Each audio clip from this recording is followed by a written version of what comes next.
उसको भी गाय का गोश्त ठहराकर और लिंचिंग कर दी जाती है। ये कितना बड़ा मतलब हमारे साथ जो जुल्म ज्यादती हो रही है, लेकिन कोई सुन नहीं रहा है। हम उनके लिए कीड़े मकोड़े की तरह हैं।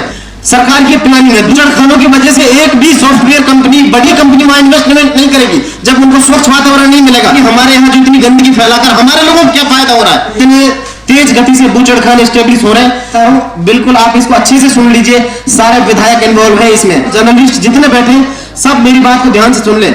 जितने भी कंटेनरों में गाय पकड़ी जा रही है, में कंटेनर भर के गायों को पकड़े गए थे लोग रहे थे, वो भी हिंदू थे, और जो वो सप्लाई करने जा रहे थे, जितने भी मुंबई वडोदरा हाईवे पर स्लॉटर हाउस खुल रहे हैं, इन सब की सेटिंग हो चुकी है। और जितनी जंगली गायों को पकड़ पकड़ के भैंस के नाम पर यहाँ काटा जा रहा है। हमारे साथ जो डिस्क्रिमिनेशन हो रहा है ब्यूरोक्रेसी लेवल पे और पॉलिसी लेवल पर जो डिस्क्रिमिनेशन हो रहा है, उसकी वजह से आज हम यहाँ हैं।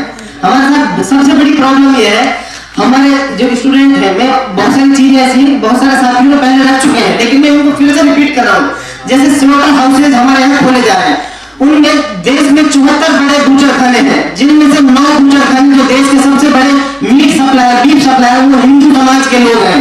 और वो इस चीज को जब उनसे सवाल किया जाता है, बीबीसी पे आप पढ़ के देखेंगे, वो कहते हैं बिजनेस अलग चीज है, धर्म अलग चीज है। और जब लिंचिंग की बात आती है तो हमारी आस्था उस ठेस पहुंचती है। चिकन का गोश्त भी अगर एक पॉलिथीन में मिल जाता है, उसको भी गाय का साबित कर देते हैं। झूठी लेबोरेटरी में ले जाकर उसको भी गाय का गोश्त ठहराकर और लिंचिंग कर दी जाती है। ये कितना बड़ा मतलब हमारे साथ जो जुल्म ज्यादती हो रही है। मेवात में स्कूल्स और यूनिवर्सिटी कॉलेज की हालत को सुधारने के लिए लंबे टाइम से स्टूडेंट्स अलग अलग प्लेटफॉर्म से डिमांड कर रहे हैं, मांग कर रहे हैं, लेकिन कोई सुन नहीं रहा है। जितने भी मेवात में पॉलिटिक्स जो चल रही है, वो सब ट्रेडिशनल परिवारों से चल रही है। वो अपने आप में राजा महाराजा बने हुए हैं, हम उनके लिए कीड़े मकोड़े की तरह हैं। हम यहाँ पर आए तो डेमोक्रेटिक कंट्री है, डेमोक्रेटिक प्रोसेस से सारी चीजें होती हैं। दिल्ली में अगर हम अपनी बात नहीं कहेंगे तो हमारी बात कौन सुनेगा? इसलिए हमने आज ये प्रेस क्लब ऑफ इंडिया को चुना है। ये हमारे जो साथी हैं सब जामिया में पढ़ रहे हैं, कुछ पास आउट हैं और कुछ दूसरे यूनिवर्सिटी में पढ़ रहे हैं। अभी कुछ टाइम पहले मैं आपको डेटा के साथ कुछ चीजें बताना चाह रहा हूँ। बहुत सारे साथियों ने बहुत सारे पॉइंट आउट किए हैं, अपनी अपनी बात जब रखिए। बीजेपी का एक मांग पत्र अभी आया है, संकल्प पत्र उसको बोलते हैं, उसमें 20वां जो पॉइंट है, उसमें अंतरराष्ट्रीय स्तर का जंगल सफारी बनाने की बात है।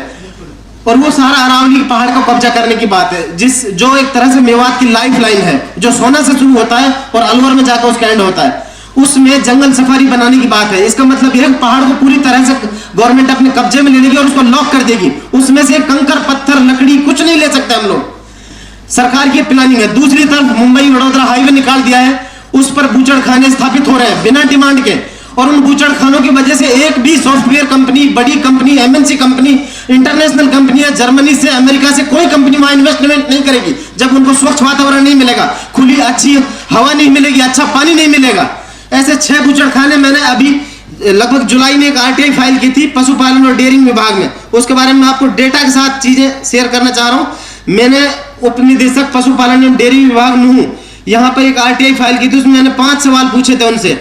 नूह के अंतर्गत संचालित बूचड़खानों की लिस्ट मांगी थी और सभी बूचड़खाने रजिस्टर्ड पता, लोकेशन, और तीसरा इसमें पूछा था किस प्रकार के पशुओं का वध किया जाता है, प्रत्येक बूचड़खाने की प्रतिदिन की क्षमता और प्रत्येक बूचड़खाने में कितने कर्मचारी। इसमें से मुझे 4 सवालों का जवाब दिया, लेकिन कर्मचारियों के बारे में नहीं बताया है। मैं ये जानना चाह रहा था कि हमारे यहाँ जो इतनी गंदगी फैलाकर हमारे लोगों को क्या फायदा हो रहा है, हमारे लोगों को कितना एम्प्लॉयमेंट दिया जा रहा है, उसका जवाब नहीं दिया है। उसके लिए फर्स्ट अपील दायर कर दी है। और मैं जो टोटल अभी 6 बूचड़खाने चल रहे हैं मेवात में, उसके लिए मैंने सोशल मीडिया पे भी डाला था और उसके बारे में मैंने बताया था। जैसे देश में ब्रिटिश टाइम में अगर सबसे खतरनाक सजा जब दी जाती थी तो वो काले पानी की सजा थी, सेलुलर जेल के अंडमान निकोबार भेजा जाता था। अंडमान निकोबार से भी बुरा मेवात को बना दिया जाएगा 5 साल में।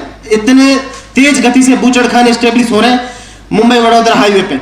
हमारे लिए कोई फायदा नहीं। मुंबई वडोदरा हाईवे से सारे जमीन ऑक्युपाई की जा रही है और उसमें बूचड़खाने स्टेब्लिश किए जा रहे हैं। जहां बूचड़खाने स्टेब्लिश हो जाएंगे वहां 4-4, 5-5 किलोमीटर तक भी कोई भी तरह का रोजगार देने वाला उद्योग नहीं आएगा, ये तय मान के चलो आप। ऐसे और भी ऐसे बहुत सारे संगठन हैं जो इस तरह के मुद्दों पर काम कर रहे हैं। मैंने जब इस पे, क्योंकि हवाई बातें करना तो वो एक जनरली चीजें हो जाती है, लोग फिर कहते हैं कि पता ही नहीं कुछ भी।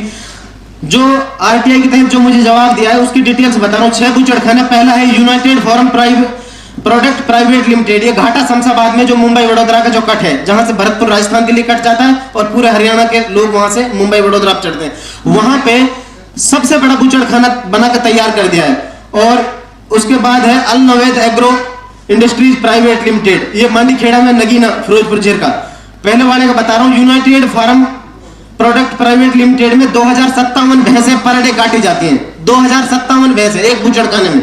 दूसरा है Al Naved agro industries private limited, Mandikheda Nagina Firozpur जेल का। यहाँ पर 650 भैंस पर डे काटी जाती हैं और 3000 बकरियां काटी जाती हैं पर डे। तीसरा है गिटवेको फार्म्स प्राइवेट इंडिया लिमिटेड, ये चक्रंगाला फिरोजपुर झरका में स्थित है। यहाँ 450 भेड़ बकरियां काटी जाती हैं। चौथा है AOV agro foods private limited, ये टपकन में है, नूह में, डिस्ट्रिक्ट हेडक्वार्टर के बिल्कुल नजदीक। यहाँ पे 2000 भेड़ बकरियां डेली काटी जाती हैं। और उसके बाद है fair exports India private limited, Satakpuri Punhana, ये है, यहाँ 900 भैंस पर डे काटी जाती है। छठा है जरीन फूड्स प्राइवेट लिमिटेड, ये भी फिरोजपुर झरका में, मडी गांव में। यहाँ पर 1000 भेड़ बकरियां काटी जाती हैं।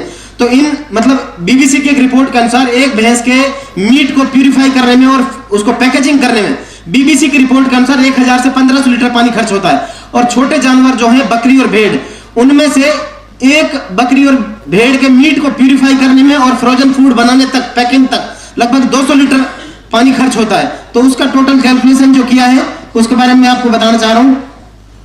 इस समय हर रोज 3607 भैंस और 9450 भेड़ बकरियां काटी जा रही है पर डे, आरटीआई के डाटा के अनुसार। तो 9000 ये हो गए 3607 और 3607 गुणा 1000, हमने एवरेज मान के चला 1000 लीटर। तो 36,07,000 लीटर पानी तो भैंस के मीट को प्यूरिफाई करने में खर्च किया जा रहा है ऑन रिकॉर्ड। उसके अलावा जो बकरियों का जो खर्च है वो है 18,900 लीटर पानी, उन पर 18,90,000 लीटर, टोटल 54,97,000 लीटर पानी मेवात की जमीन को चीरकर वहां से निकाला जा रहा है। अब आप सोचिए हमारे लिए ड्रिंकिंग वाटर कहां बचेगा, हमारे लिए पानी है बचेगा ही, किसी भी कीमत पर नहीं बचेगा, ये डेली का खर्च है। एओवी फूड्स प्राइवेट लिमिटेड, ये यूसुफ लुलू ग्रुप है जिसके बारे में आपने चर्चा सुनी होगी। ये एओवी जो फूड्स प्राइवेट लिमिटेड है, ये इतने बड़े उद्योगपति हैं। 25 करोड़ रुपए का चंदा योगी सरकार को दिया था कोविड टाइम में। और ये वही यूसुफ लुलू है जिन्होंने हमारे यहाँ गंदगी फैला रहे हैं और पैसा छाप रहे हैं।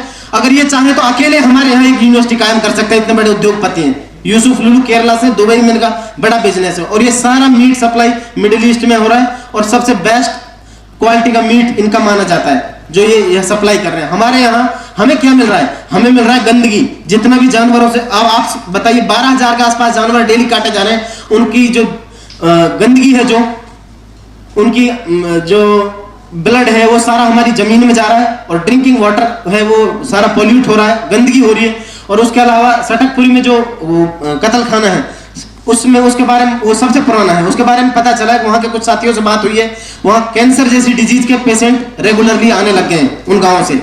वहाँ की जमीन सैटेलाइट से, एक फोटो भी मेरे पास आया, सैटेलाइट से लिया गया है। वहाँ के खेतों में जमीन मिट्टी लाल हो चुकी है एकदम, और वहां पे स्मेल है, किसी को कोई लेना देना नहीं है। और ये मैं एक चीज और बताना चाह रहा हूं, बिल्कुल आप इसको अच्छे से सुन लीजिए, सारे विधायक इन्वॉल्व है इसमें, क्योंकि उनके बिना परमिशन के ये जितने भी कत्ल खाने ये खुल नहीं सकते। इन सब लोगों ने दिल्ली एनसीआर में बैठकर डीलिंग किए, हमें बेचा है एक तरह से। इन्होंने सारे परमिशन उनको दिलाए हैं और जो पंचायत स्तर पर भी उनको परमिशन दिलाए गए हैं, क्योंकि सब हर ग्राम पंचायत अपने आप में एक सीएम की तरह पावर रखती है। कोई भी ग्राम पंचायत अगर उसको बिना लालच के वो एनओसी नहीं दे सकते, उस एनओसी को लेने के लिए, उस जमीन को इस्तेमाल करने के लिए हर ग्राम पंचायत का सरपंच इन्वॉल्व है जहां जहां पर ये स्लॉटर हाउस खोले जा रहे हैं।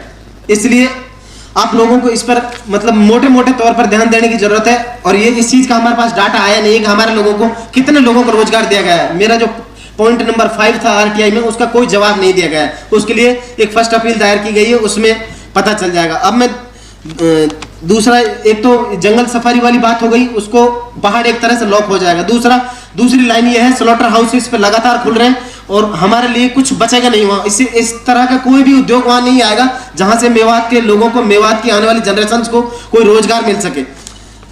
दूसरा एक मोटी चीज आपको बताना चाह रहा हूं, आप लोग ध्यान से सुन ले, जितने भी यहाँ फ्रीलांसर और जर्नलिस्ट जितने बैठे हैं सब मेरी बात को ध्यान से सुन ले। राजस्थान, मेवात, राजस्थान में, मिडिल राजस्थान में और जितना भी विराटनगर टाइप में और ये जयपुर के आसपास जितने भी कंटेनरों में गाय पकड़ी जा रही है, इन सब में मुसलमान नहीं पकड़े जा रहे हैं। FIR नंबर 228, 278 पुलिस थाना मसूदा, जिला ब्यावर, वहां पर एक मुकदमा दर्ज हुआ है, उसकी एफआईआर मेरे पास है। उसमें कंटेनर भर के गायों को पकड़े गए थे लोग। जिस कंटेनर में गायों को भरकर ला रहे थे वो भी हिंदू थे, और जो वो सप्लाई करने ला रहे थे, आप लोग ध्यान से सुन लो इस बात को, जितने भी मुंबई वडोदरा हाईवे पर स्लॉटर हाउस खुल रहे हैं, इन सब की सेटिंग हो चुकी है, और जितनी जंगली गायों को पकड़ के भैंस के नाम पर यहाँ काटा जा रहा है। किसी को अभी पता नहीं है, इस तरह का केस पकड़े नहीं गए। राजस्थान में जितनी भी गाय कंटेनरों में पकड़ी जा रही है, ये सारी गाय सप्लाई होकर मेवात आ रही है, और मेवात में गलती से भी अगर झूठ मार को कोई मेव कम्युनिटी का कोई पकड़ा जाता है तो उसको लिंच कर दिया जाता है, जबकि इसमें हिंदू समाज भी इतना ही इन्वॉल्व है। अगर किसी को वो एफआईआर चाहिए, एफआईआर नंबर 278, ध्यान से सुन लो, पुलिस थाना मसूदा, जिला ब्यावर, राजस्थान की बात कर रहा हूं। मेरी डेली एसएचओ से बात होती है, और जो उसमें आईओ है उस एफआईआर में सुरेंद्र जी, सज्जन सिंह नाम का व्यक्ति जिसने एफआईआर दर्ज कराई है, वो डेली उसका फॉलोअप लेता हूं। उसमें जितने भी लोग गायों को भरकर कत्ल खाने ले जा रहे थे, सारे पकड़े गए हैं। तो ऐसा नहीं है पैसे के लिए इसमें हर मजहब के लोग घुसे हुए हैं, और बदनाम मेवात होता है, और मेवात का बेड़ा गर्क कर दिया है। और जितने भी इनके गवर्निंग जो बॉडी है इन कत्ल खानों की, जो मेवात में स्थापित हुए, इनमें से एक दो ऐसे हैं जो मुस्लिम्स के हैं, मुस्लिम उसमें इन्वॉल्व है, लेकिन बाकी सब में फुट फ्रंट पे जो उनकी गवर्निंग बॉडी है उसमें मुस्लिम्स को कर रखा है, वो सब तनखैया हैं, उनके सबके मालिक हिंदू हैं। जब हरियाणा में भी बीजेपी की सरकार है, उत्तर प्रदेश में बीजेपी की सरकार के, योगी सरकार के, यहां से बूचड़ खानों को उखाड़ कर मेवात में स्थापित किया जा रहा है। अगर बीजेपी का ये कानून है तो फिर हरियाणा में भी तो बीजेपी मेवात में क्यों लगाया जा रहा है? ये हमें सोचने की जरूरत है। मेवात में मुसलमान रहते हैं, मुसलमानों की जमीनें हैं, मुसलमानों की पीढ़ियों को, नस्लों को बर्बाद करना है, इसलिए मेवात में ये बूचड़ खाने स्थापित किए जा रहे हैं। ये हमें सोचने समझने की जरूरत है, और मजबूती से इस पे आवाज उठाने की जरूरत है, और इनकी ईंट से ईंट बजाने की जरूरत है। जो ट्रेडिशनल चला हुआ है, हम इनके जबान, अपनी जबान इनकी मुंह में तो घुसेड़ नहीं सकते हम, जो हमारे प्रतिनिधित्व कर रहे हैं, जो हमारा नेतृत्व कर रहे हैं, जो नेता, ये सारे डाकू बैठे हैं, इनको हमें रिप्लेस करना पड़ेगा, और हमें हमारी सोच के जो जनप्रतिनिधि हैं उनको विधानसभा में और पार्लियामेंट में भेजना पड़ेगा, तब जाकर हम अपनी बात को सही से कह पाएंगे। और अगर वो भी नहीं कहेंगे तो फिर उन्हें भी हटाना पड़ेगा। लेकिन ये ट्रेडिशनल रवैया, परंपरागत रवैया, तो ये परिवारों से, परिवारवाद की राजनीति है, जो इसके खिलाफ मुहिम छेड़नी पड़ेगी, नहीं तो हम किसी भी कीमत पर बच नहीं पाएंगे। इसी के साथ मैं अपनी बात खत्म करूंगा, और शुक्रिया आप लोगों का।